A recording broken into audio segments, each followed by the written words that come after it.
Okay, so today is January 22, 2017.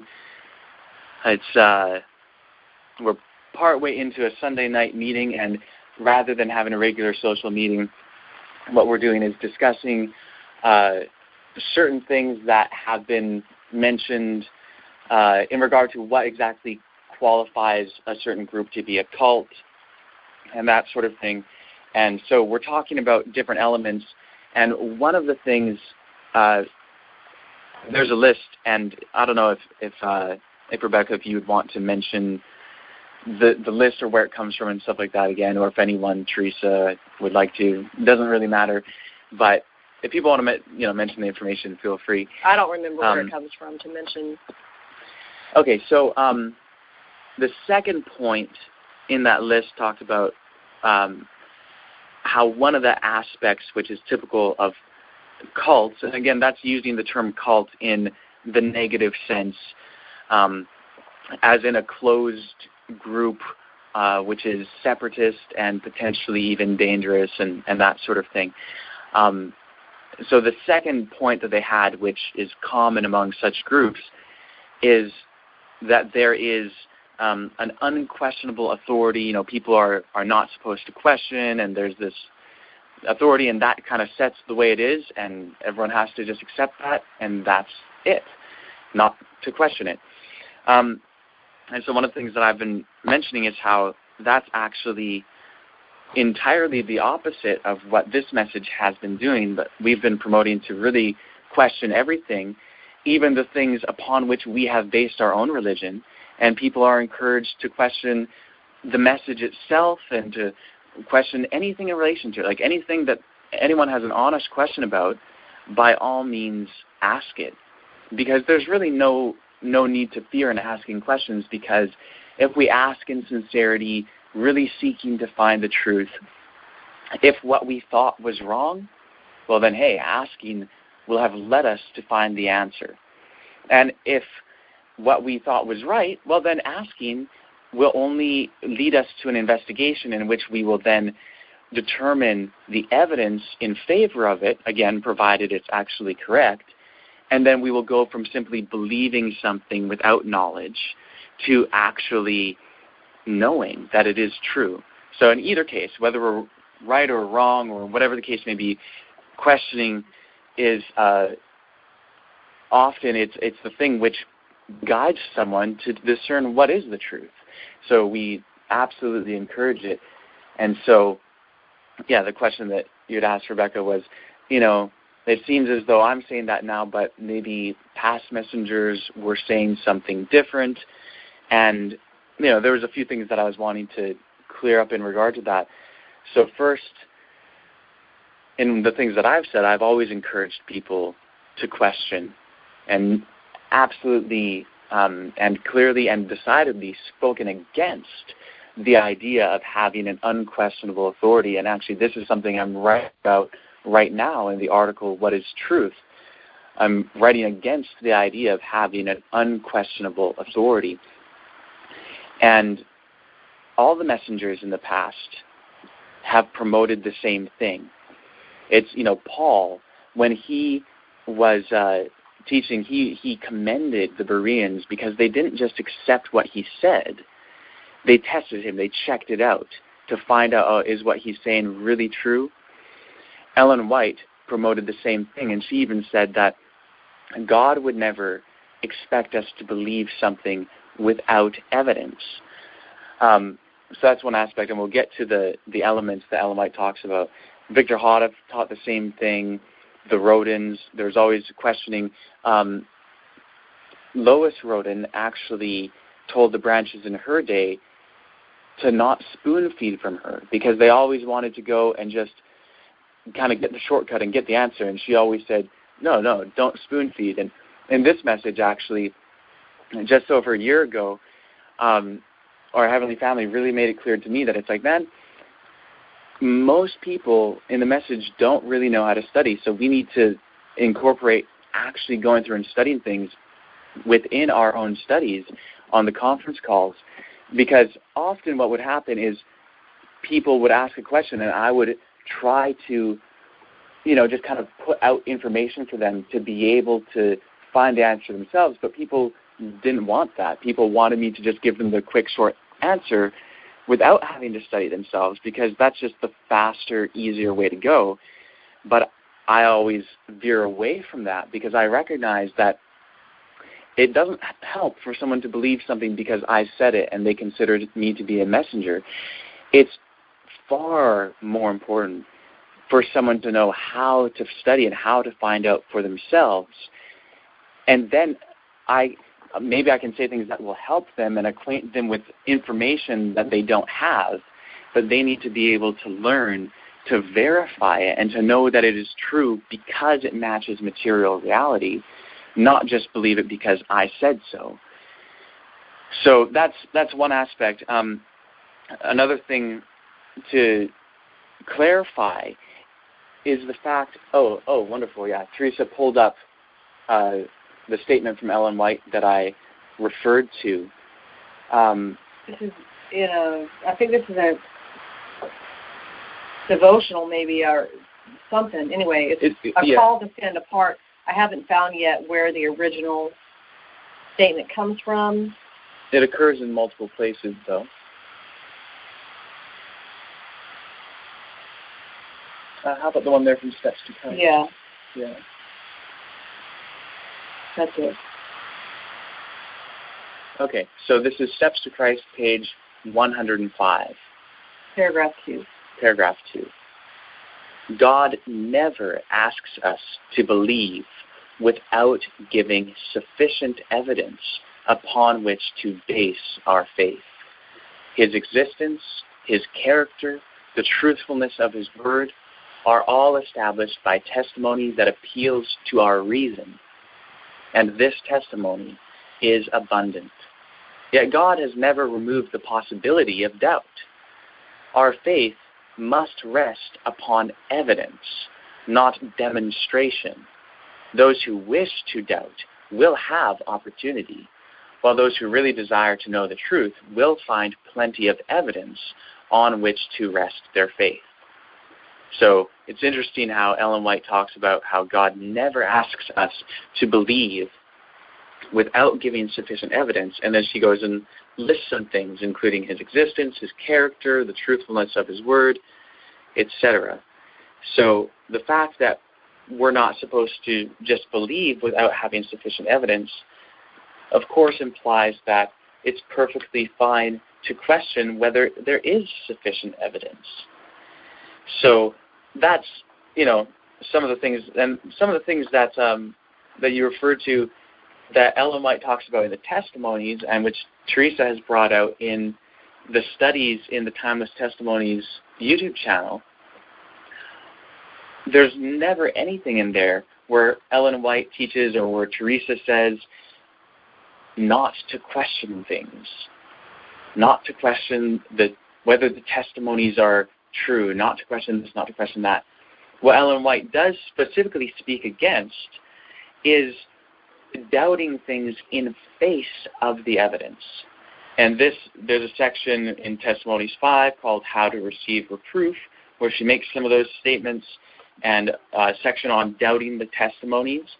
And what Ellen White specifies, she talks about circumstances where people are receiving a reproof, as in someone is doing something that's selfish or sinful or unloving in some way, and the Spirit of God sent them a reproof, and they decide that they are going to, quote-unquote, doubt that testimony, or say, that's not really from God, because it conflicts with their pride.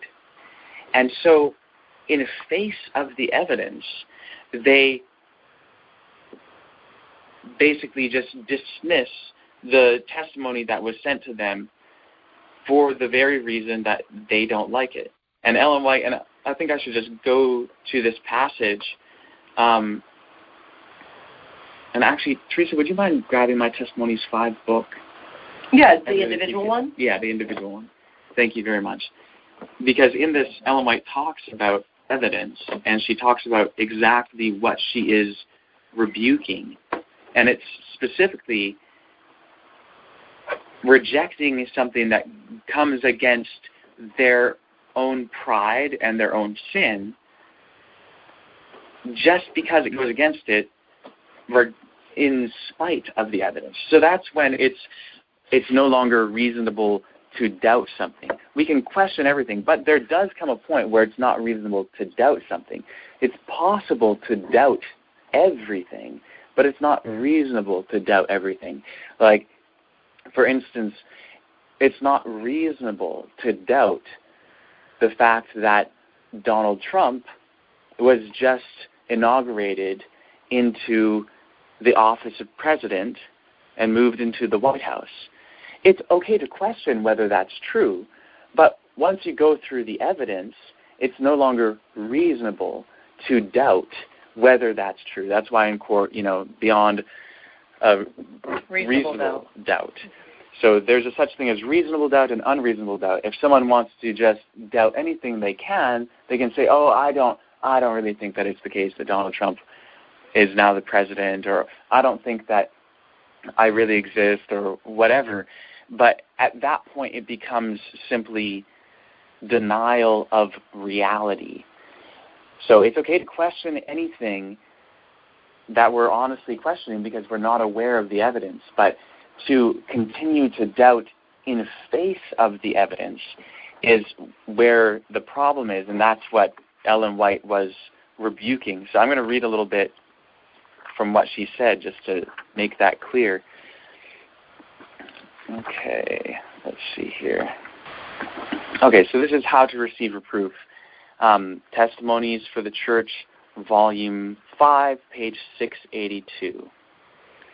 And for sake of time and because I don't want to get sidetracked away from our thought, I won't read the whole thing right now.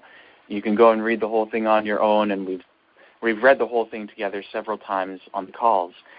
But she starts off by talking about those who receive reproof from the Spirit of God. And she's pointing out they shouldn't rise up against the humble instrument because it's not the humble instrument who is giving the rebuke. I mean, they're giving it, but they aren't the source of it. And this can make sense even if you just give up the idea of God or whatever. If someone comes to you with a reproof, it doesn't make sense to rise up against them. There's nothing reasonable about that. It's just allowing one's emotions to dominate them. They should consider whether the reproof is true and calmly, reason through things.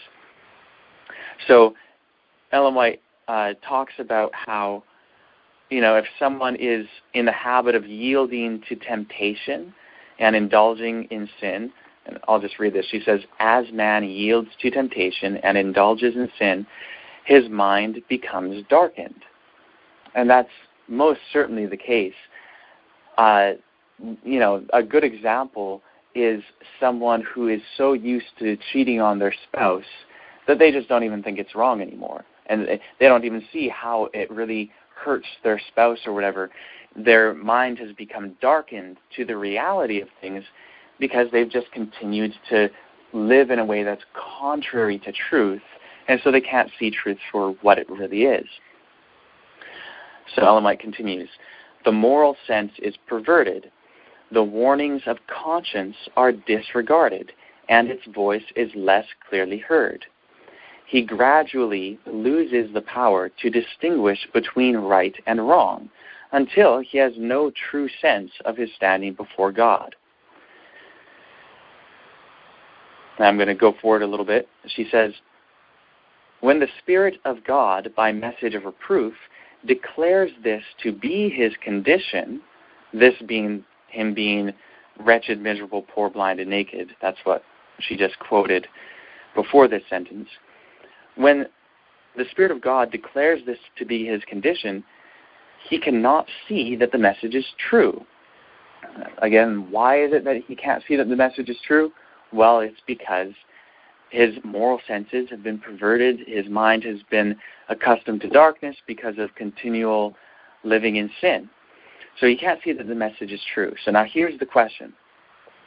Is he therefore to reject the warning? no.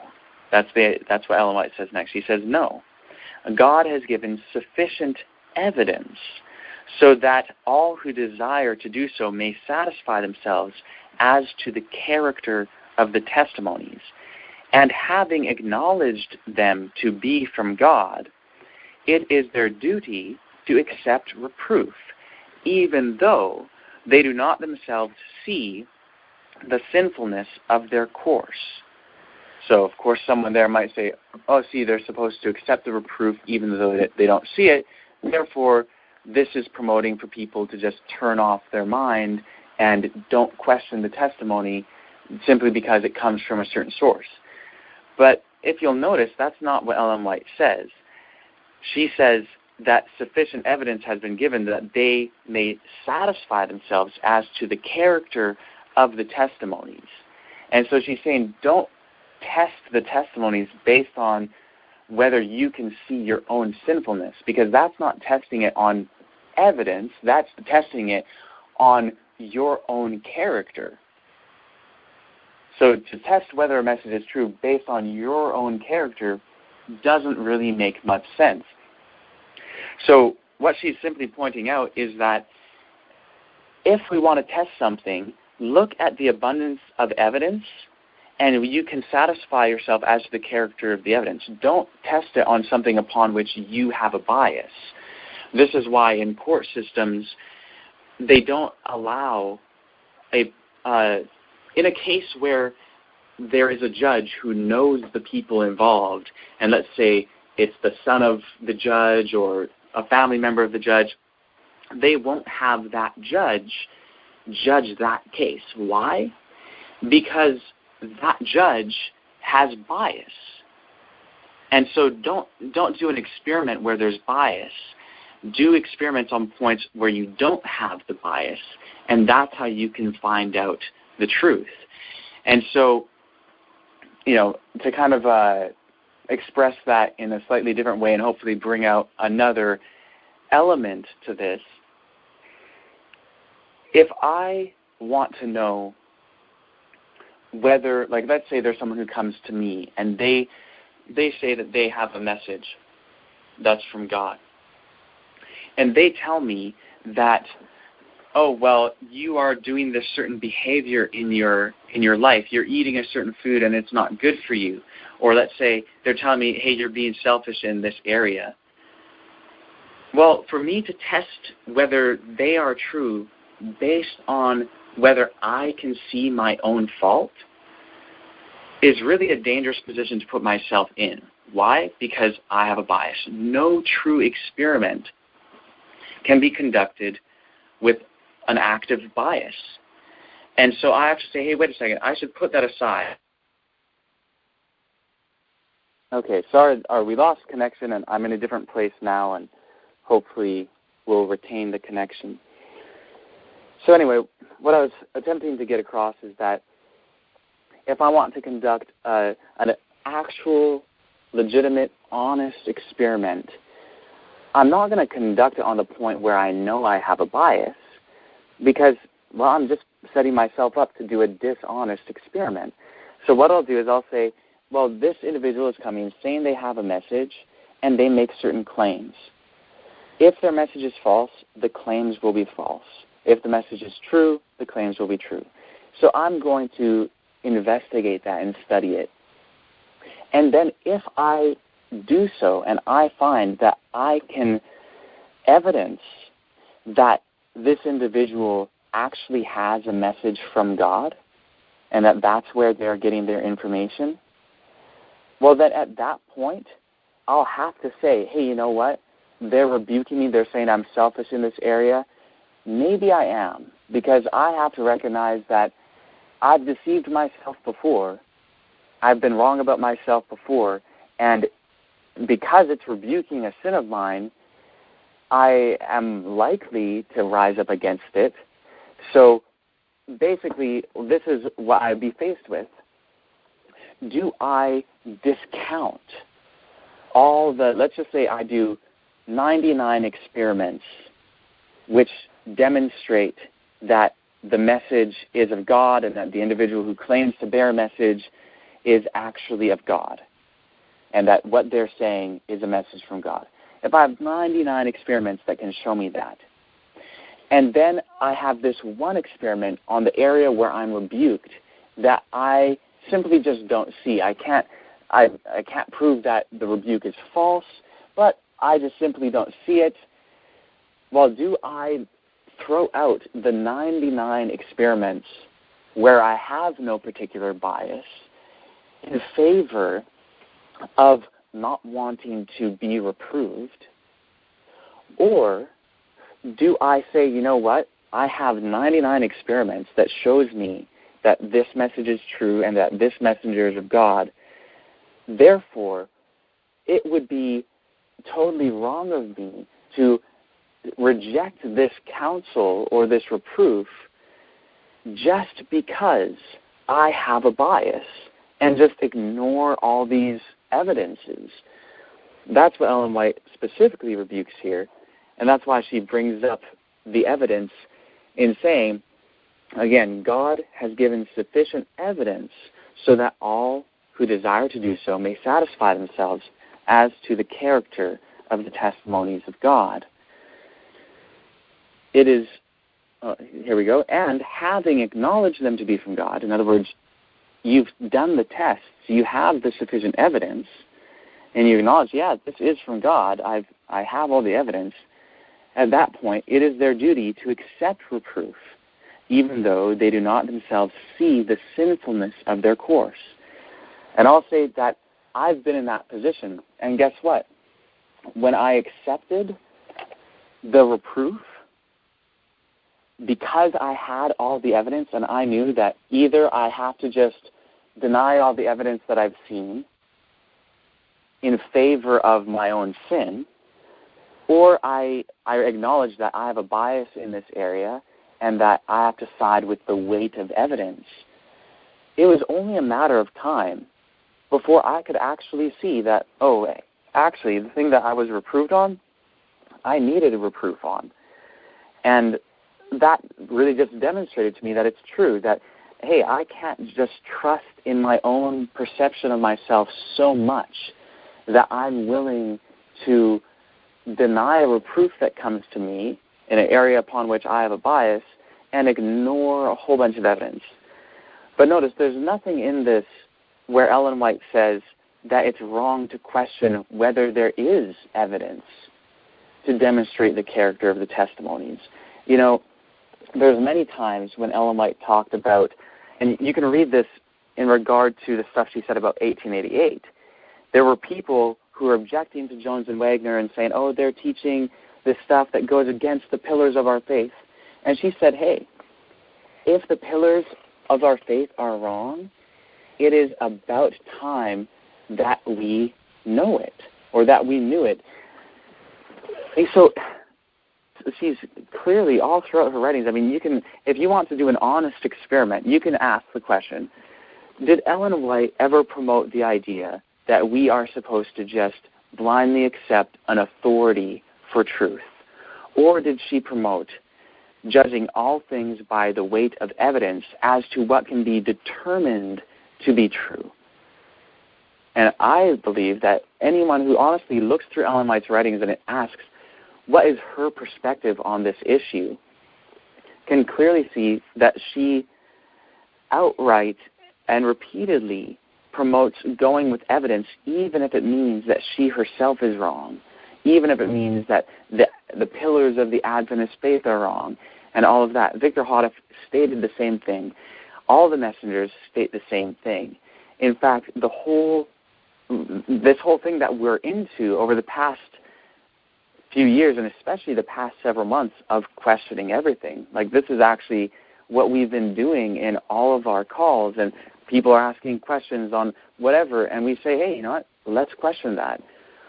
All of what we're doing because these principles have been shown to us in the message. Like, this is the message that has informed us that it's a good thing to question all these things. And that's exactly what has led us to do what we're doing. And, you know, like when you asked the question several months ago, Rebecca, about the virgin birth, I didn't know the truth of it, and I don't think anyone here did. And so what do? We said, okay, that's fair to question. We should question everything. If we don't have evidence for something, or even if we're questioning, is the evidence that we thought we had valid? All of that is totally legitimate.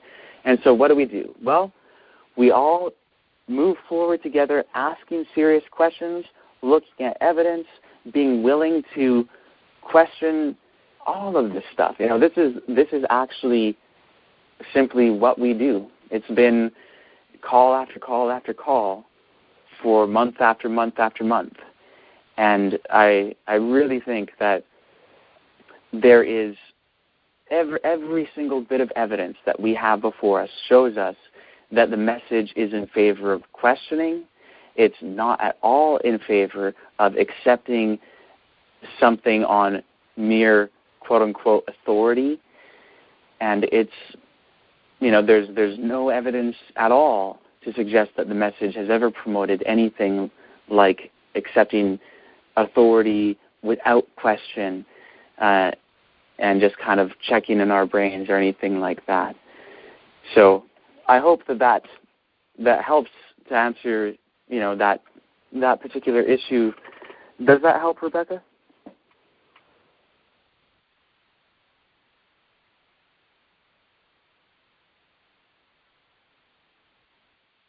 Just in case you're speaking and you're on mute, I just wanted to mention that I'm not hearing anything one way or the other.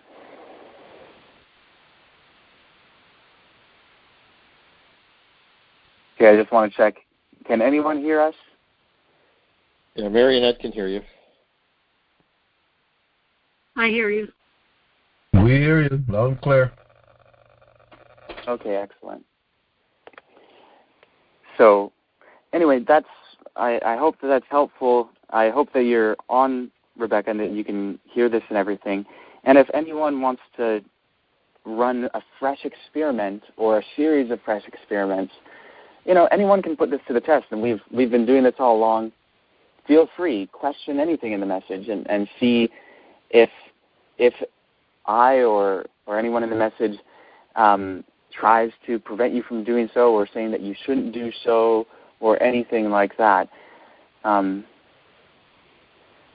So anyway, if you are there, Rebecca, it would be great if you could let us know if you heard that and whether or not that helped or anything one way or the other.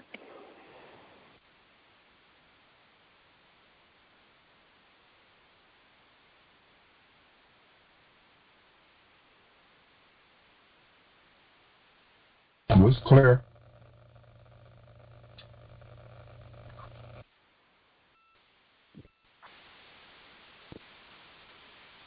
I have a question if no one asks later. Sure. What's your question, Rachel?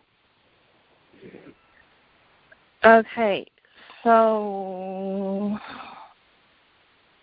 if I know there are 20 things that I'm supposed to do or I need to do for the branch movement or for my salvation, but for the 20 things, maybe I'm only ready for 5 things or 2 things or 3 things or 5 things. So let's say I'm only ready for 20%, but I'm not really ready for another 80%, but I did it anyway. I want to change it completely anyway. But then later, I feel like more stress. Should I see it more like positive or negative? Should I see it like, I don't know, like that would be like is that because the message, it lead me to that, so now I take the consequence because I think like that, so I felt that I'm not in faith and I'm not going to be safe anyway, or if I'm not ready, maybe I have better not to change, so I don't change that much, then I will feel heavily in family. I think that's how kind of I feel too, something like that. Can you repeat what I'm saying in C? You know what I mean? Yeah, actually, I was hoping to do that, and you can let me know if I'm understanding your question. From what I understand, you're asking, essentially, is it, if someone doesn't feel like they're ready to follow the truth all the way, should they follow the truth as much as they can, or, if they are realizing that they're not following the truth anyway, they might want to just say, well, look, I'm not following it anyway, so I may as well just not really try and follow it even for that part which I can, because it doesn't make any difference. So is that kind of what you're asking? Yeah. Yes, because I see it two ways. If I follow it all the way, but then I'm not ready, then I will feel that, am I doing it right? Am I confused? Am I doing it because someone persuaded me to do it instead of my free will? Or yeah, so if that's the case, how would you counsel me? Would you say, would you suggest me then just take it slowly? Are you sure what you're doing? Or would you say, okay, do it, we will pray for you, and through faith, and you'll be fine? So which way should I look at it? And I just don't want to do it because emotionally, and then later on I regret, and then I will live the message.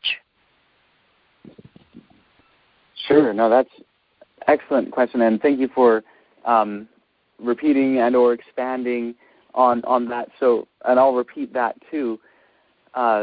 Basically, if you're not ready, and basically, what counsel would I give you? Would I give you the counsel, like if you're feeling like you're not ready to go forward 100%, following the truth and all that, would I counsel you to do it anyway and say we'll pray for you, or would I counsel you to, so would I ask, are you sure you know what you're doing, and that sort of thing? So in answer to that, what I would say to you and to anyone is always make sure that you're not making decisions rashly and by emotion and all that sort of thing. Make sure that you are making decisions according to evidence, and according to, and thus, that evidence tells you what is true. Make sure you're doing an experiment to find out what the truth is, and follow that. And once you do that, don't allow your feelings to hold you back from doing it either. Always live the truth as fully as possible any given moment. So in other words, don't make a decision based on your feelings. Don't decide to do something just based on your feelings. And also don't decide not to do something based on your feelings. Make your decision entirely according to evidence and according to principle. And again, in doing so, if you always make your decisions according to principle, according to evidence, then you will be following the truth as much as you know at that present time. And that's what I would advocate for you and for everyone.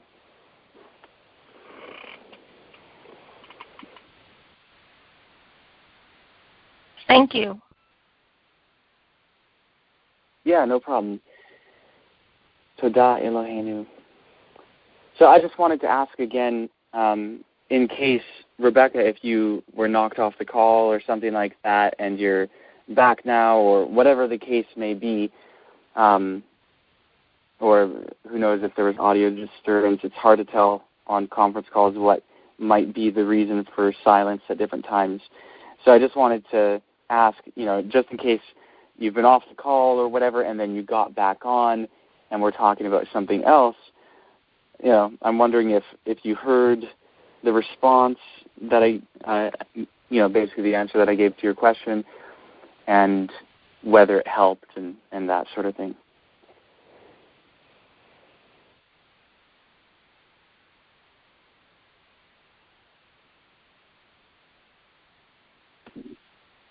Trent, it occurred to me that she might have gotten a phone call that she had to take, and so maybe that's the only reason she's not on. Or she just might. You never know. I mean, there could be many reasons, and so I just wanted to put it out there just in case. So aside from that, the meeting has lasted about an hour so far, and I don't know if there are other aspects in relation to the things that we've been discussing, and if not, if you guys would like to call it a night, or if there's something else that someone wanted to say, maybe even if someone, I know people were probably expecting a social meeting, because that's what we normally have at this time, and if someone just wanted to praise our Heavenly Family about something that they just can't contain, that's possible too.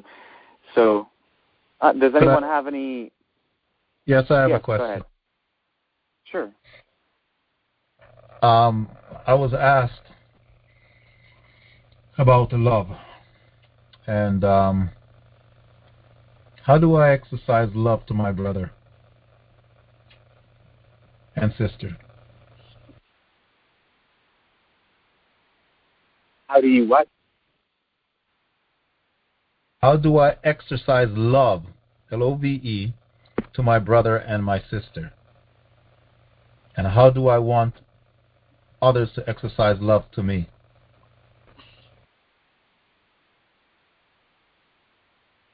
So you're asking me that as a question to know how to exercise love. Is that correct?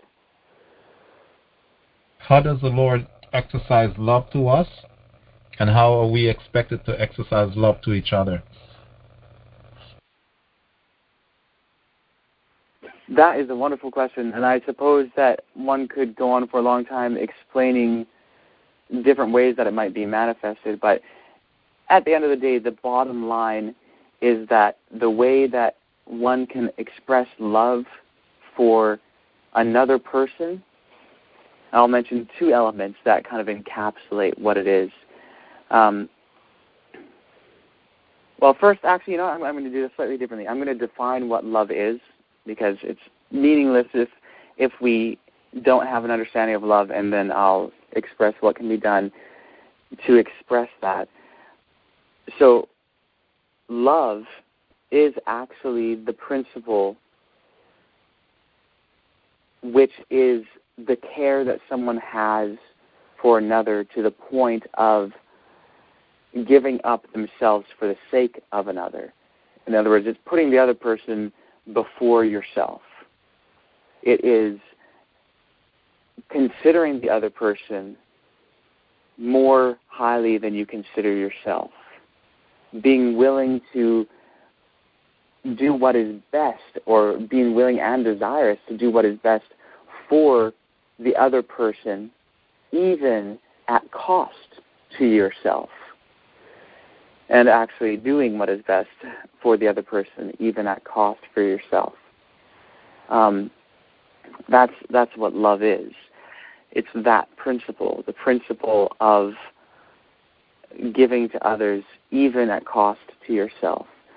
In order to show that to someone, well, you must simply live that out. And the way that you live that out must be to live according to the truth and to do what is best for the person according to truth, because truth is what determines what is best and what is not best and all of that.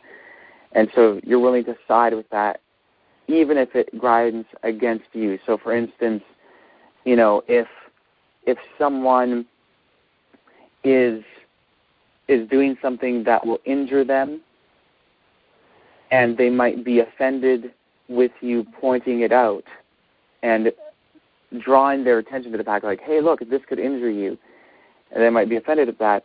Well, if you were going to be selfish and thus by definition unloving, you would say, you know what, I don't want to have to deal with someone who's offended at me. I don't want to have to deal with the discomfort or with any of that, and so I'm just going to keep to myself.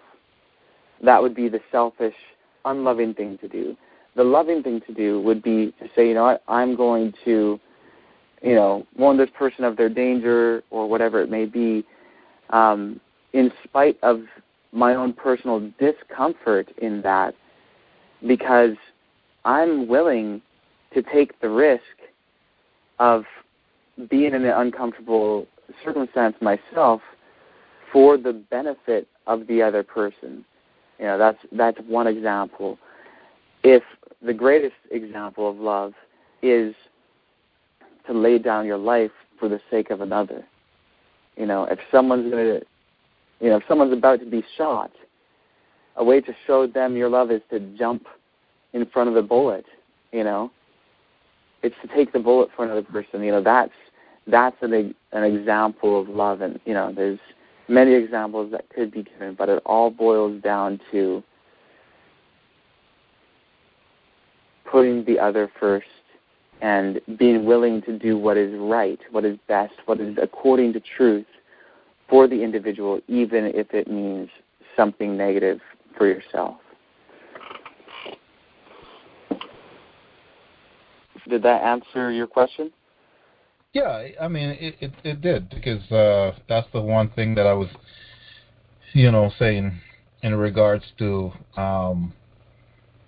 realizing what love is, and when I'm looking into the scriptures or everything that has ever came out, it always seems to be tied around correction. If I love, my wife loves me, will correct me on things. When I was growing up, my mother corrected me on things, and now that I have my own children, I correct them on things. And all of it, at the end of it all, is because you love them. You want them to do better. You want them to do well, and you want them to do what is right. You want the best for them. Now, in all the three statements and all the three categories that I mentioned, none of us, at the time we were being corrected, ever thought we were love was being exercised to us. It's not after a while, when we grow up and mature out a little bit, that we realize that we're being shown love, right? And the scripture says about whom the Lord loves, he chasteneth. Who he loves, he disciplines, and he disciplines immediately. Betimes, it actually says. So here we are, when we're looking at it and go, what really is love in where we are today? And the greatest way you could exercise love to each other is to help each other to do right. That's it. There is no other, the greatest love that Christ had for us was to come here, and not just when we say lay down our lives, it meant that he gave everything. He gave up his life in servitude, for his brother and sister, so that they could do right. And so, when we're laying down our lives, it's just in our everyday things that we're doing, not just in the fact that we're going to take a bullet for somebody, but we're going to lay our lives down for them. The problem is that a lot of us sometimes believe that we show lack of love because we're spending too much time correcting. And they're not looking at the fact that the correcting of wanting someone to do better, to do well, is an exercise of love. And not to exercise that love is by saying, I don't need the stress. So they're more concerned about the self and their self not being overburdened and their self not have to deal with the stuff than they are about the person doing right so that they could be set right with God.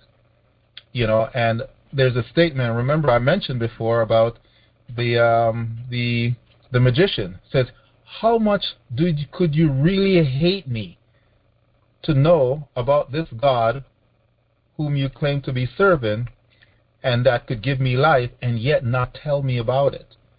And most of the time it's because we don't want to bother people. We don't want to this people. We don't, and so therefore it is selfish. It's hate.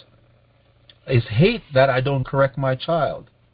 It's hate that I don't want to be corrected for the best for my parents.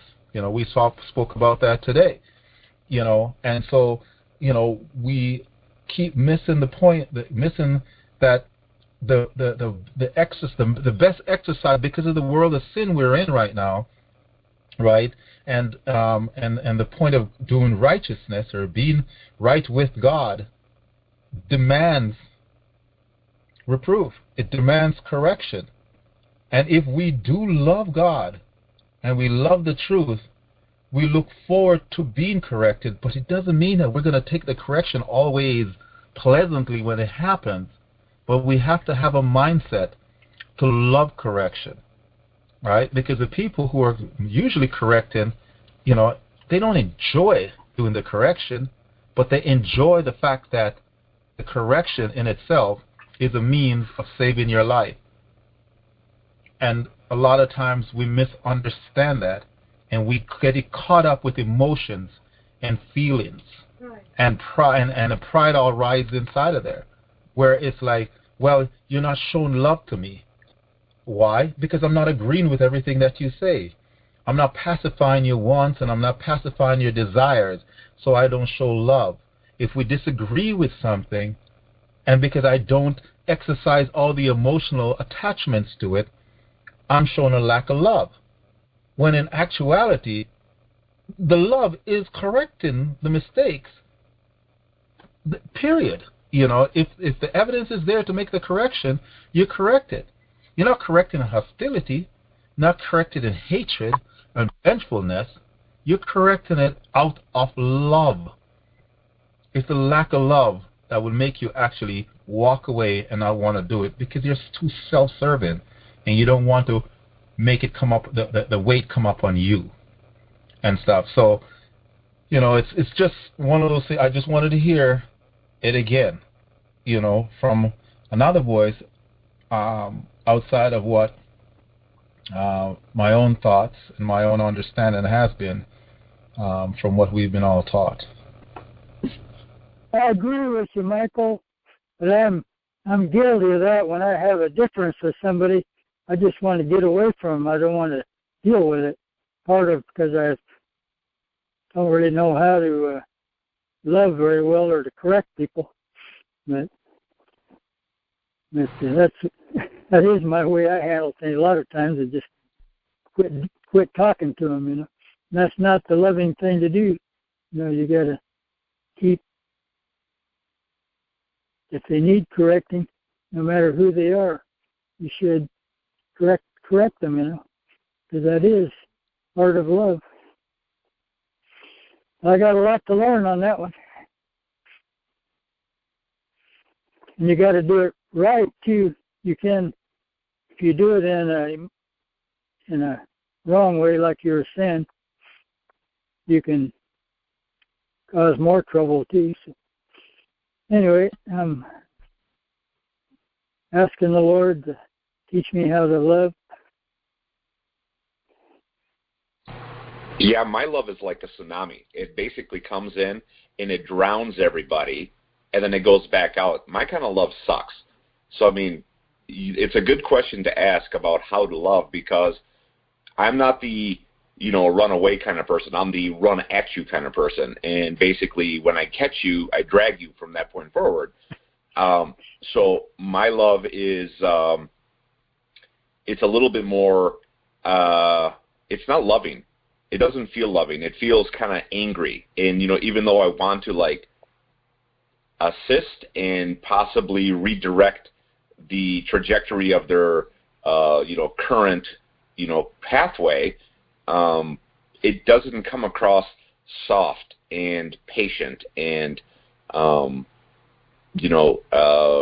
selfless serving. In other words, serving them only. It almost has a undertone of what's taking you so long. And I point the finger mostly at me as well, because, of course, what I'm trying to correct to them is also what I'm trying to correct in me.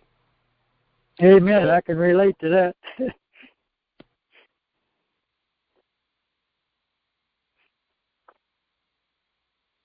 But I believe we're learning, that's what we're learning about, is how to truly love. And we got to be reborn to really love, otherwise we're still operating on our carnal level.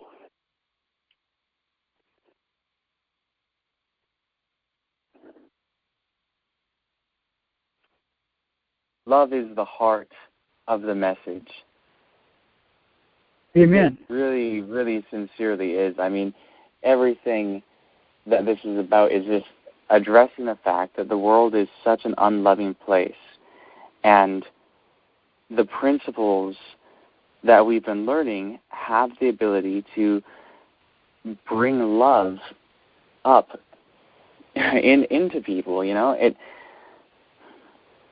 It rebukes selfishness, it rebukes hatefulness, it rebukes a lack of love. And, you know, most people simply don't believe that it's possible to be loving all the time to everyone. And the whole point that this message has been saying from the beginning is, no, that is possible. We can actually live a life of love and only love. And here's how to do it. And so that's why it's called the good news. That's right. It's the good news. Amen. Yeah, so this is all about love. It really, really is. And so that's, you know, I encourage you all to really love each other. And, you know, earlier today here at the Living Branch Center, we talked about that a bit, about the importance of loving each other. Because if we don't, we will end up really at war. Yeah, not only at war, but we'll end up in a state of mind which is dominated by darkness. Because if we allow ourselves to view each other negatively and to, you know, take offense at what people say to us, and allow ourselves to view the other as being this and that and all of that, and to be upset with people, to feel hurt by people and all of that. If we allow ourselves to go down that road, we will end up making decisions based on our emotions. We will end up judging things not based on evidence, but based on, what this person did and how this person made me feel and all of that, when no, that has nothing to do with what is true. What is true is what is in accordance with material reality. And if we do focus on love, if we decide that we will live a life of love and love people rather than go into fear and into impugning others' motives and all of that, if we do go with love, then we won't be offended at what people say. We won't view people as less than us and all of that. We will simply love people and do everything that we can to help them. And that mindset will lead us to say, you know what, I want to do what I can to help them, and if the only way for me to help them is to do what is right for them. And what can determine what is right other than what is in accordance with the truth? And so I need to always live according to truth and judge things according to truth. That's the way that we will have reason reign and not make our decisions out of fear or by our emotions or upsetness or this or that. We won't be continually misinterpreting people's motives or intentions or whatever. We will be simply viewing things according to truth and living according to the principle of love. And, that right there is how the world can be an entirely different place. So I want you guys to kind of contemplate how interconnected truth and love really are. And,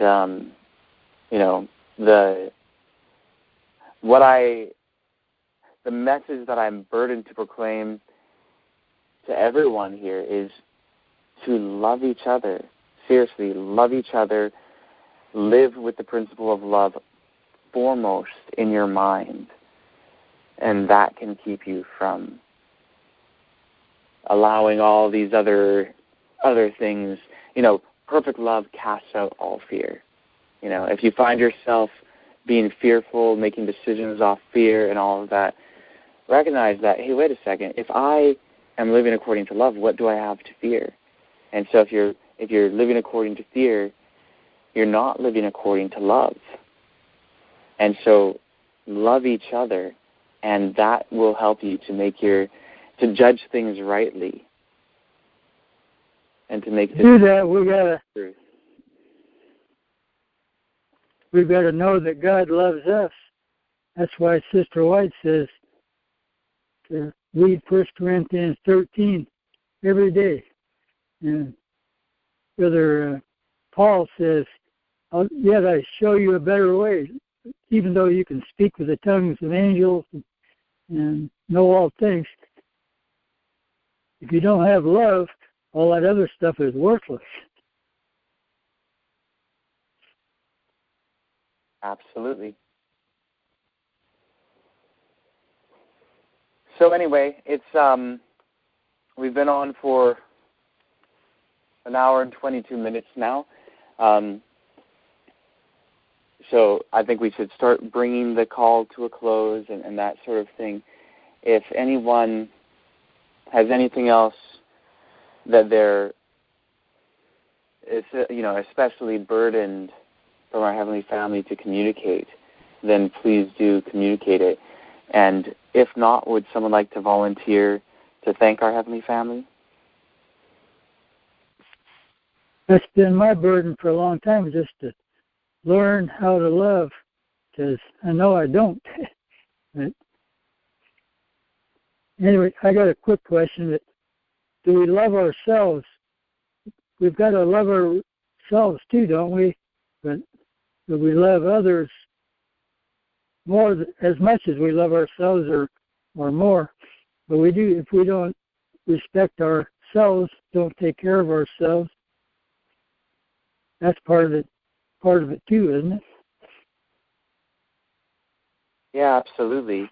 We absolutely must learn to love ourselves. And often the way that the devil gets people down is he gets them to absolutely hate themselves and to not recognize that they have inherent value.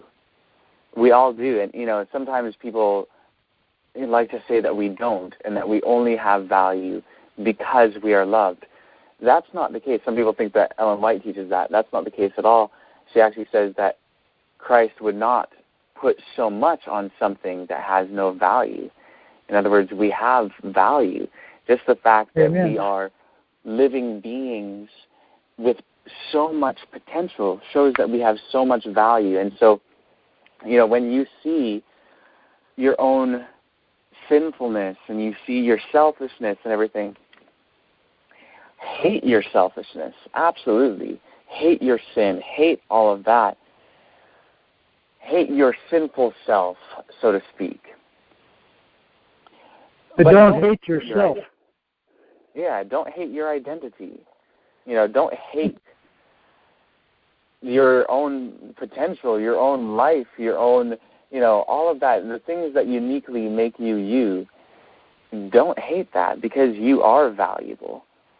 And, the message that we've received from heaven is that you are all so valuable that our Heavenly Family is willing to do absolutely everything in order to bring you into a life of love and truth and out of this misery that is the present world.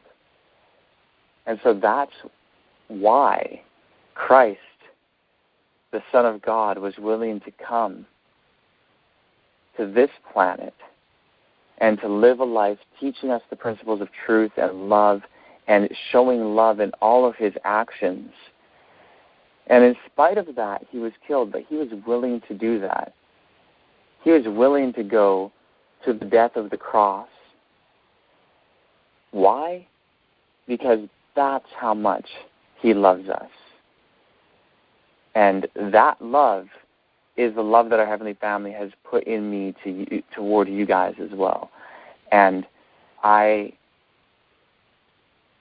cry over you guys, and I agonize over you all. Thank you.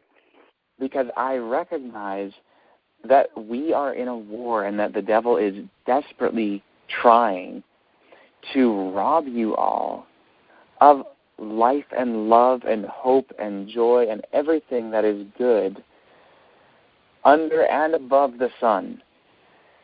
And I hate that. I absolutely despise that. And even though I do not express these things all the time in as passionate tones as I might, it's because I want you to be able to see the truth for what it is, because it's true, not because of a powerful delivery of something. I want you to be able to calmly consider what is true and to be able to understand it and to accept the love that our Heavenly Family has. But at the same time, I want you to know how much I do agonize over you guys. You know, it's a really, really big deal to me. My whole life is invested in you guys. You are my, jewel, so to speak. Paul talked about this too with the people that he knew. He just fell in love with them, and he counted them to be above all precious metals and jewels of this world. And he really, really prized them, and I prize you guys. And throughout this message, I've gotten to know you all to varying degrees, and some of us have been through some things together and all that. And I just want you guys to know that you're really important to me, and that I will do everything that I possibly can to help you. So anyways, thank you guys for being willing to persevere, and I ask that you please continue, because, again, just like we talked about in the other meeting about the shaking, this experience that we're going through now is not anything unexpected. This is exactly what we have known that we're supposed to come up to. And I forget how it was worded, but I saw John posted a picture on Facebook which basically contained the idea that the time when you feel the greatest urge to give up is the time just before you can have the victory or success, or however it was phrased. And that's the truth. Right now there's more potential for truth and love to reign in this world than there has been for a very, very, very long time. And the devil is absolutely upset about it and is doing as much as possible to cause confusion, to cause dissatisfaction, to cause a lack of love and error and darkness and all of that. And I ask you guys to please be aware, be on guard, and do not allow all of these various convoluted things of emotion and darkness and, mistaking each other and not listening to each other and whatever it may end up being. Don't allow any of that to dominate you. Think clearly and you can choose to think clearly. It's not like there's a cloud that is going to overcome you that you have no chance of fighting. No, you can overcome the darkness. You must choose to love each other and to love truth and to love light and to not allow fear and dislike and hatred and all these things to get in the way. So, amen. Anyway. 3 years ago when I wrecked that four-wheeler and I should have died, I just got so miserable I just kept getting tireder and tireder and tireder. And the VA hospital says there's nothing wrong with you. And I say I'm getting tireder and tireder, and I finally give up on them. But that was the devil trying to do me in, you know. He was the one that was telling me God didn't love me anymore. But I finally come out of that deception and realize that God won't ever quit loving me, because God is love. Amen. And I want to invite you guys, thank you so much for mentioning that just now, Leroy. I seriously want to invite you guys, especially those who are going through severe test and trial and you think that everything is negative and everything is against you and all of that. And Leroy, I hope you don't mind, but your experience is a valuable one. And I want you guys to look at Leroy's experience and remember how when he was going through that, and he would speak discouraging words to himself and all of that, and really the devil was convincing him to dig himself deeper and deeper into darkness. And that obviously, to those of us who were observing it, and you can remember, I'm sure if you were there at the time, you can look back on that circumstance and remember how you could see the game the devil was playing. You could see how the devil was really just so strongly trying and desiring to just drag Leroy down. And you knew it. You recognized that that's all it was, that the devil was really trying to destroy him, and that there was something he could do. He could choose to dispel all that darkness. And by the grace of our Heavenly Family, he did. And now he's here to say, hey, you know what? This is the best time in life so far, And, he's been saying that for the past however long now, and we all rejoice in that. And so I encourage you guys who are going through darkness and all of that to recognize that that's what it is. The devil is simply trying to absolutely tear you down and tear you apart. But don't give up. Don't accept the darkness. Don't talk yourself into discouragement. And, that's what Ellen White talks about when she tells people, don't just talk yourself into discouragement and doubt and all of that. If you speak doubt, you will doubt. If you speak discouragement, you will be discouraged. No, speak light and truth. So that's the point. Don't allow this to overcome you. Don't give up. Press forward in truth. Have hope and courage and light. So I'm grateful, personally, Leroy, for your experience. Don't tank yourself into.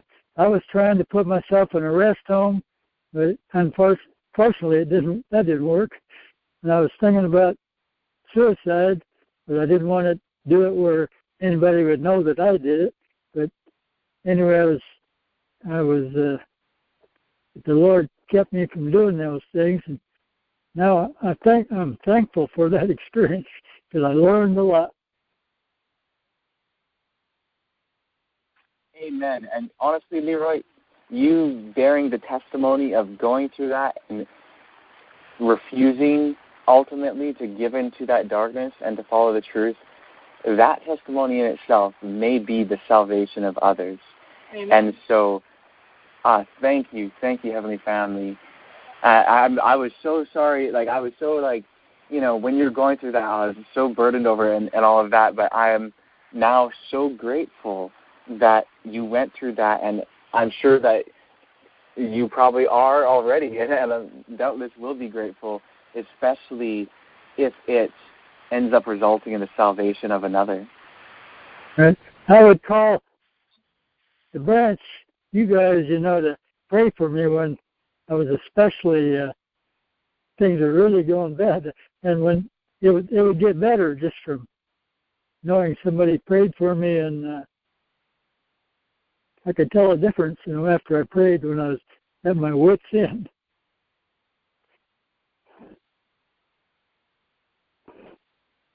Absolutely. All right. Well, I think that this is a good note for us to end on and everything.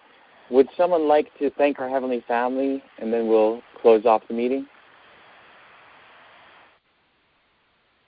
I will. Wonderful. Yes, please do. Heavenly Family, we thank you so much for this time together in this call that we have been.